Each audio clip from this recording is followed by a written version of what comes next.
وهي من الله تعالى متاحة لكل من أقبل عليه. Dan kebahagiaan ini terbuka untuk siapapun juga, bagi mereka yang mau. Allah Ta'ala yang memberikan, membuka pintu kebahagiaan. Bahkan barang siapa yang mendekat, kata Allah, yang mendekat kepadaku satu jengkal, aku mendekat kepadanya satu hasta. Barang siapa yang mendekat kepadaku satu hasta, aku yang akan mendekat kepada dia satu depah. Yang datang mendekat kepadaku sambil berjalan, aku datang menyambut dia sambil berlari.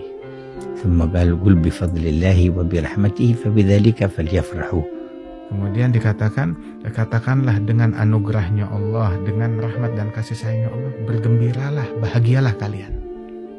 ولذا كان كثير من الصالحين والعارفين يطيب لهم المناجاة لله تعالى في الليل ويشعرون بلذة كبيرة ثم يقولون لو يعلم الملوك ما نحن فيه بالليل لجالدون عليه بالسيوف.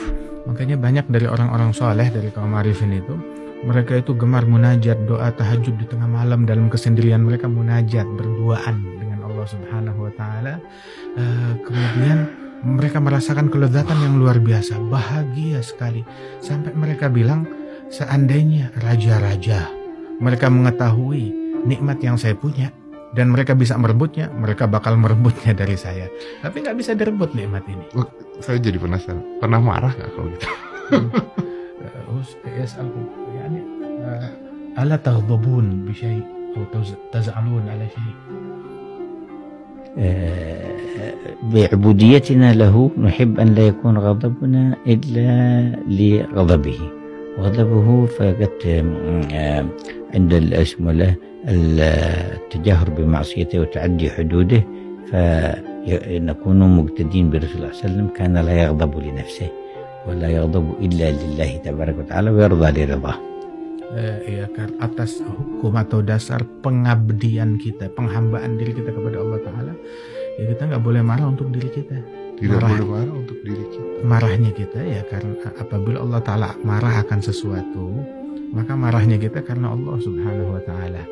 Misalkan ketika ada perlakuan kemaksiatan yang secara terang-terangan untuk menentang, nah itu ya patut untuk marah. Juga disalurkan dengan sesuatu yang apa namanya, yang diatur, diizinkan dalam syariat.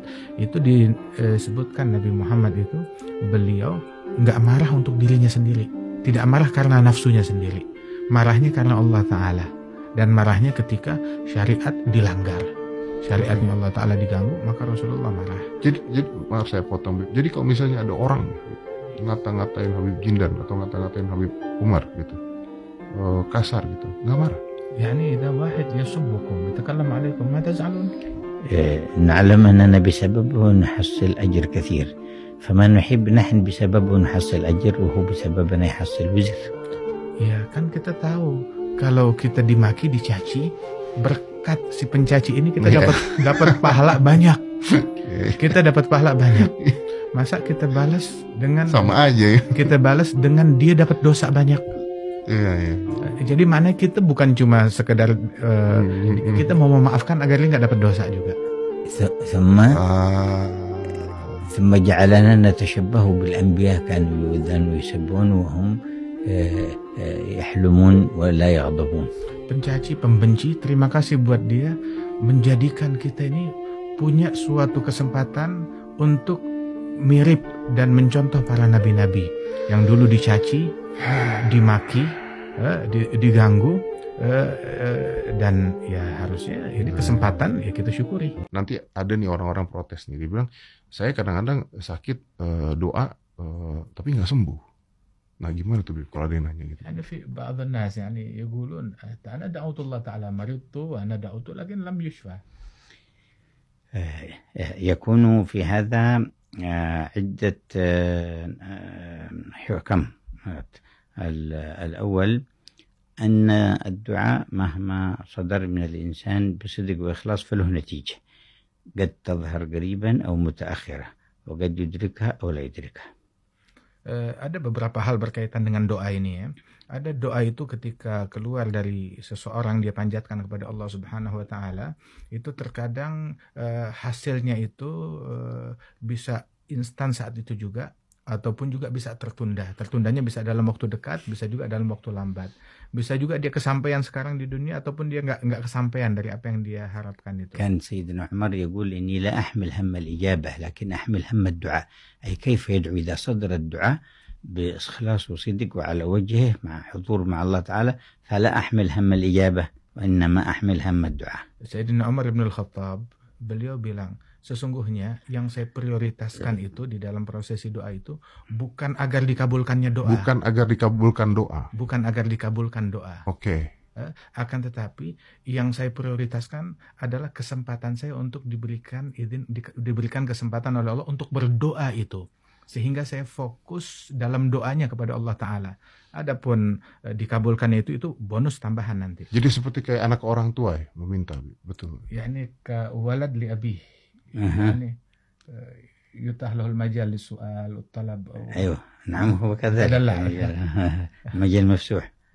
يعني seperti يعني في كيفية الدعاء. أيوه الدعاء يعني مملوك عند مالك كريم محب أرحم به من نفسه. Jadi bagaikan seorang hamba sahaya di hadapan majikannya yang sangat baik, sangat dermawan, sangat penuh cinta kepada hambanya ini dan rela memberikan apa saja kepada hambanya. فأول فوائد الدعاء أنه في حد ذاته ذكر ويثاب عليه. Satu manfaat doa itu pada zat doa itu sendiri adalah zikir. Adalah zikir dan itu dapat pahala. Dapat pahala. Seperti kita berzikir dapat pahala, doa itu sendiri doa saat sendiri kita meminta dapat pahala. والثاني Doanya sendiri. Doanya dapat pahala. والثاني أنه التجاء إلى الحق تبارك وتعالى ففيه اعتراف بعظمة المولى وزيادة للإيمان. Dan yang kedua makna doa itu adalah dia bersimpuh mengemis kepada Allah Subhanahu wa taala dan itu adalah tambahan buat keimanan seseorang. والثالث أن فيه اعتراف بحاجته وضعفه وعجزه ففيه أيضا تقوية انكسار قلبه من أجل الله. Dan poin ketiga manfaat daripada doa itu betapa seseorang itu dengan berdoa menyadari lemahnya, kekurangan dia dan keperluannya kepada Allah Subhanahu wa taala dan di situ pun juga dia mendapatkan daripada inkisar hati yang luluh ketika dia mengemis kepada Allah taala. فهذه الثلاثة حاصلة على كل حال. Dan tiga hal ini pasti didapat oleh setiap orang yang berdoa. Makanya kanjeng Nabi itu nggak ada julukan khusus. Ini kalau mboten nyindir ya, tapi rungok temenan. Satu-satunya julukan sing nggak oleh digawe sapa ae khusus kanjeng Nabi, sing julukan niku teko Gusti Allah hanya untuk kanjeng Nabi, ini menika julukan Habib. Muhammadun Habibullah. Assalamualaikum warahmatullahi wabarakatuh. Tahu nggak siapa? Siapa tadi ini?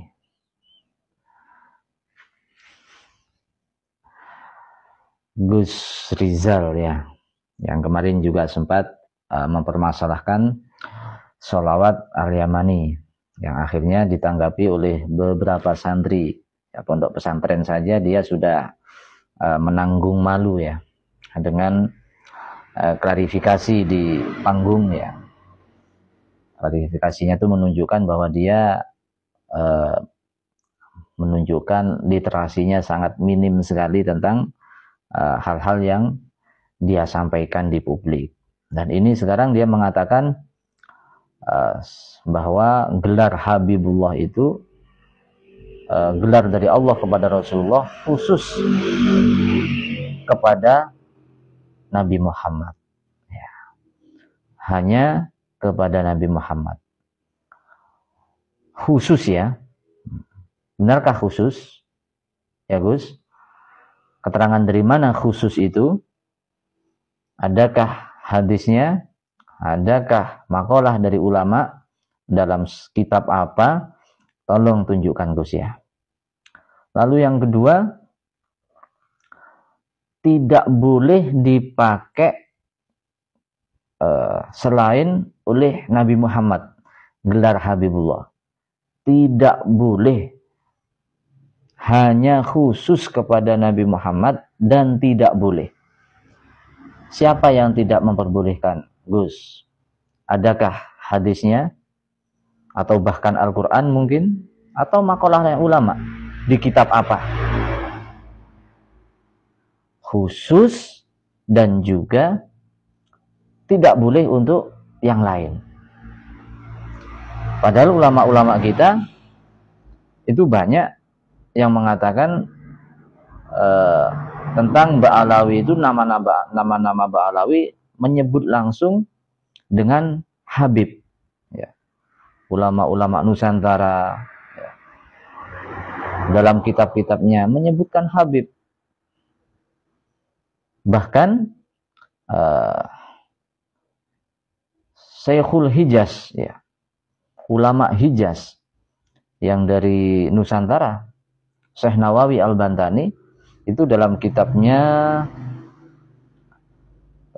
Qutulujan, ya, itu jelas mengatakan wa qala akramuna ay sayyiduna al-Habib Abdullah. Andaikan haram, Gus, ya, beliau seorang yang alamah, ulama dunia. Andaikan memang ada yang mengharamkan ulama-ulama sebelumnya, pasti beliau tidak berani menyematkan nama Habib kepada selain Nabi Muhammad. Dan juga dalam kitab Hilyatul Auliya, ya, itu juga ada keterangannya bahwasanya tidaklah orang yang melakukan ketaatan kepada Allah itu otomatis dinamakan Habibullah, tetapi orang-orang yang mampu menjauhi apa yang dilarang oleh Allah, dialah Habibullah. Dikatakan Habib, padahal itu selain Nabi. Memang ada hadisnya yang mengatakan bahwa Nabi itu mendapatkan gelar Habib dari Allah, tapi tidak ada keterangan khusus yang lainnya tidak boleh. Belum pernah saya temukan hal itu, ya. Jadi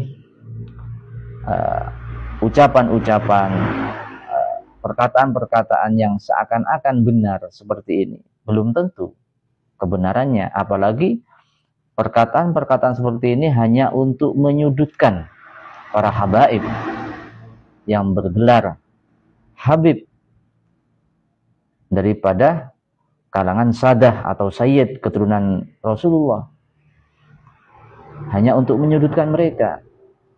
Padahal keterangan khusus hanya untuk Nabi dan tidak boleh untuk yang lain itu belum pernah ada. Kalau memang ada, tolong tunjukkan, Gus.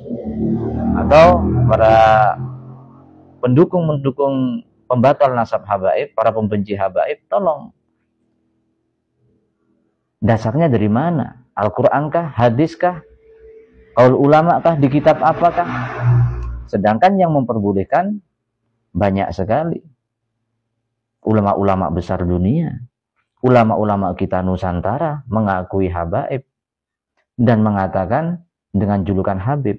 Kok ini ujuk-ujuk ada Gus Anyar dalam rombongan pembatalan nasab habaib yang selalu memframing buruk kepada habaib, ujuk-ujuk mengatakan itu gelar itu khusus untuk Rasulullah dan tidak boleh untuk yang lain. Mana dasarnya, Gus? Ya, mungkin ada yang tahu, mungkin dari pendukungnya Ki Imad, golongan mereka, tolong ya di komentar atau bahkan membuat video jelaskan di kitab apa, menurut siapa, khususnya kepada beliau sendiri, Gus Rizal. Tolong, Gus, jangan sesatkan umat dengan perkataan-perkataan hanya untuk menyudutkan kelompok yang tidak Anda sukai. Ya. Beradillah dalam ilmu. Jangan sampai kebencianmu itu membuat Anda tidak adil, apalagi tentang ilmu. Gitu Gus ya. Saran saya, semoga Allah memberi hidayah pada jenengan dulu muhibbin, jenengan dulu percaya pada habaib sebelum ada isu-isu seperti ini. Entah apa yang terjadi pada jenengan, saya tidak tahu, tapi yang terjadi seperti inilah. Anda telah mengatakan di depan umum hal-hal yang tidak selayaknya, bahkan menyesatkan umat Islam warga Nahdliyin. Sekian, terima kasih. Assalamualaikum warahmatullahi wabarakatuh.